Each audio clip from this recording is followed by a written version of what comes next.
Hello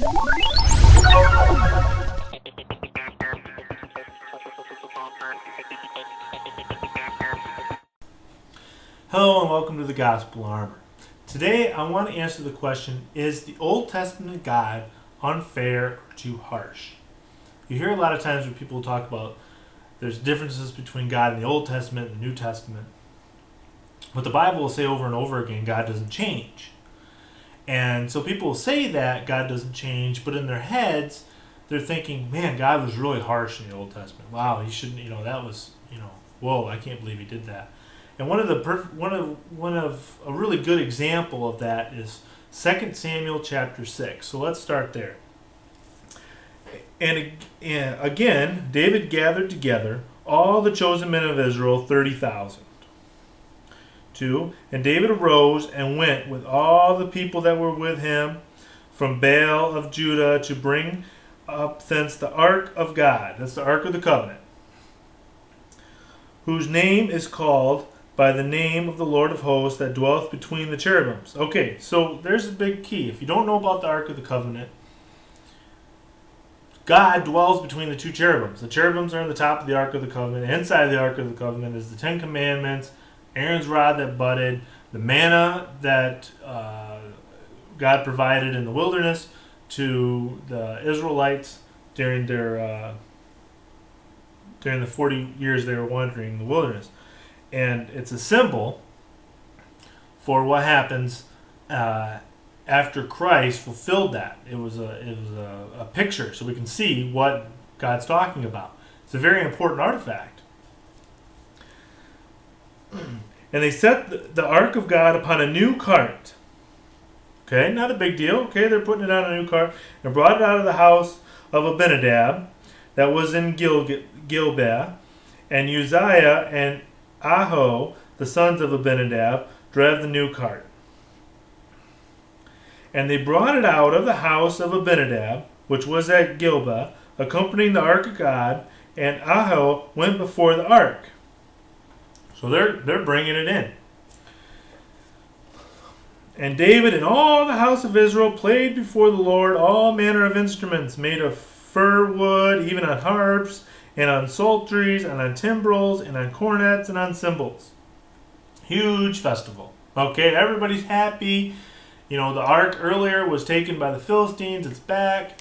David's in charge now. They're bringing it in.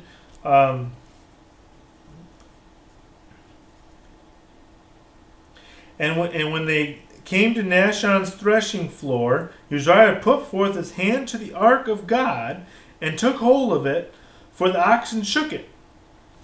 So here it is. It's on the oxen. It's going to fall. It's shaking. He's trying to steady it so it doesn't fall. He touched the ark of God. And the anger of the Lord was kindled against Uzziah, and God smote him there for his error, and there he died by the ark of God. Boom! Dead. Instantly. Whoa.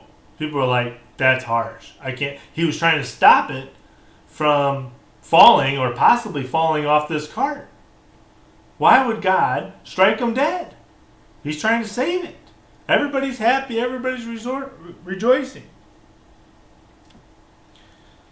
Well, let's just finish this last thought. And David was displeased. So now David's upset because the Lord had made a breach upon Uzziah. He killed Uzziah, and now David's upset. Well, most other people would be upset too. Hey, we're trying to do this thing for the ark of God, and you just killed this guy. And he called the place Perez Uzziah unto this day. Okay, Uzziah means strength, and Perez Uzziah means the breaking of Uzziah, or the breaking of the strength. And David was afraid of the Lord that day and said, how shall the ark of the Lord come to me? Here's the king of Israel, and he doesn't know how to move the ark. Well, being of the tribe of Judah, it wasn't his job. It was the Levites' job to move this thing. So, if you go to, let's go to Exodus 25:12.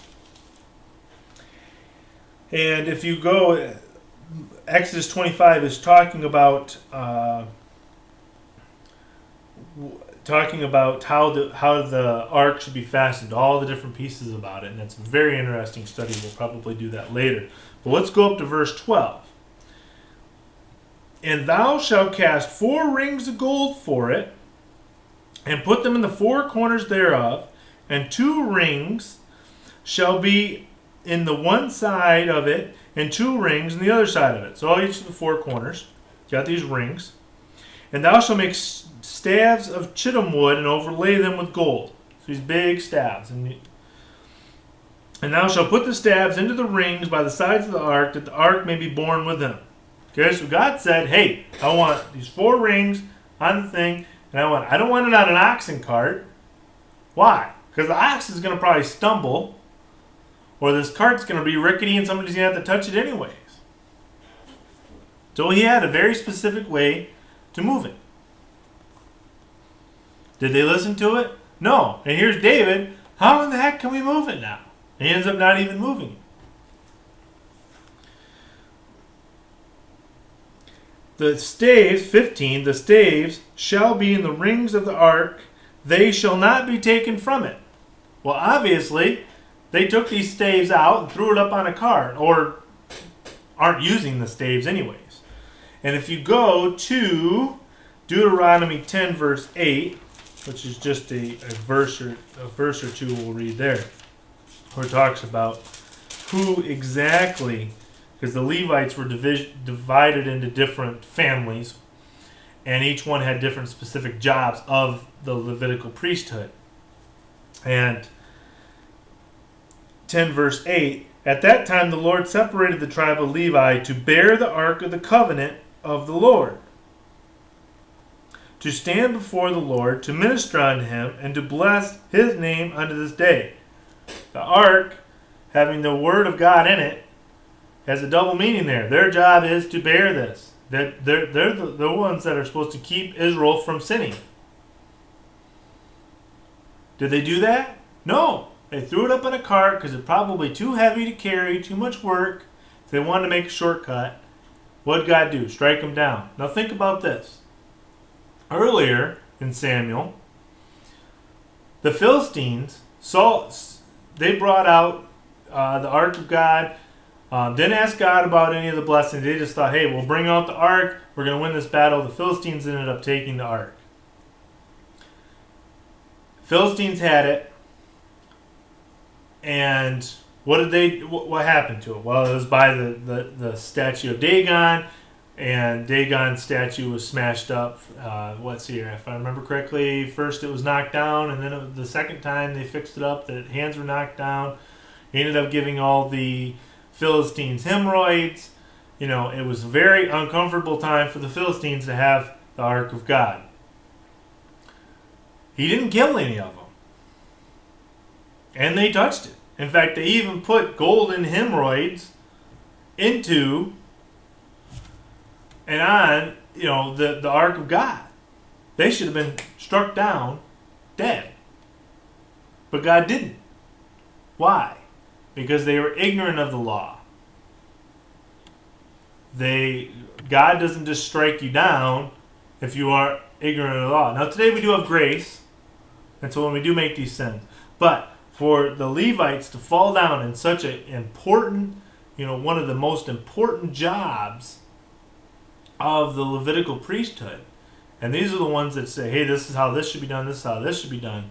And of course we know where they ended up developing by the time Christ came around, and long before that, by the way, where they're, selling mite-infested doves in the marketplace. We know where the Levitical priesthood, migrated to. This was one of those first steps where we'll just shave it. And later on, they end up bringing in,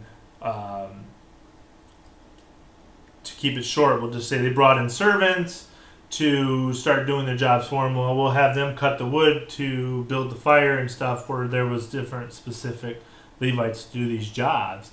And they ended up having other people do those jobs, which were very, that was their job. So just remember, when you read these things in the Old Testament, it might sound really, whoa, I can't believe he did that. You gotta take a look at it and say, well, why did God do that? What was the purpose behind that? What was he trying to show us there?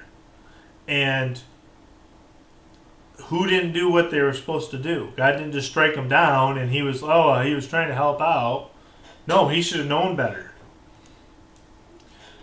So just remember, God hasn't changed. The same things are going on. We just have Christ now, that when we do make these mistakes, we have his blood where we can be granted that forgiveness and learn from it and go on from there. So I hope that helps out a little bit. And have a great day.